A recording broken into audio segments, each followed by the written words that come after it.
Umalis at nabash na kapamilya star, in-reveal ang next project matapos ang ginawa sa ibang bansa. Tingnan ang mga detalye.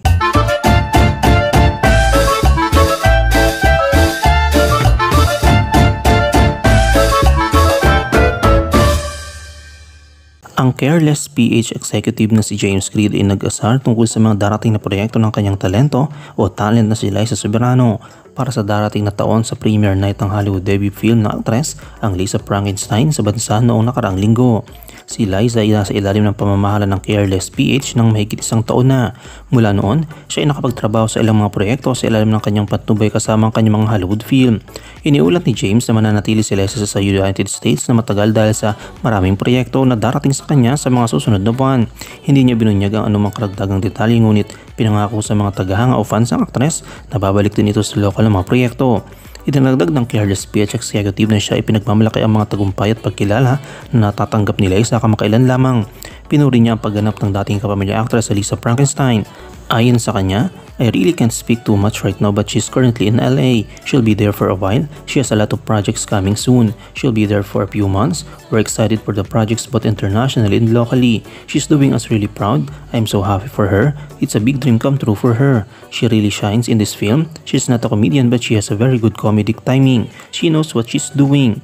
Samantala, pinuri ng iba't ibang politiko ang pelikula ang pagganap ni Liza sa kanyang unang Hollywood film. Ilan sa kanila ay naging bahagi kung paano nakapagpadala ng eksena ng aktres sa pamamagitan ng kanyang paghahatid ng mga linya.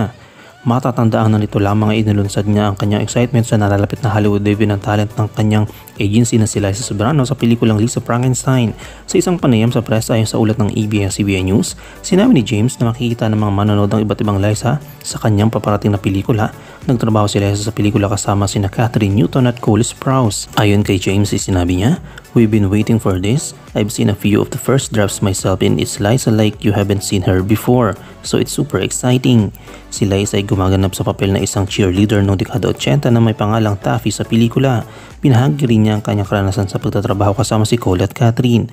Sinabi niya sa isang interview with Rappler noong August 2022 aniya, "One thing in particular that drew me to the role is like the fact that it takes place in the 80s, which is something that I didn't get to beat before. I never done something from a different time period, so I really enjoy all the different looks, the hair, the makeup, the outfits." Cole and Catherine at such a young age, they are like veterans in this industry. They have been working since they were very young, so they were very professional.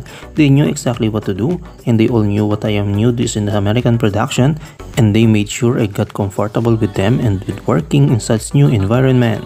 Ano yung komento kaugnay dito? Shoutout tayo kina Melanie Nyo, kay Gloria Tortuga at kay AB Vibes Tune.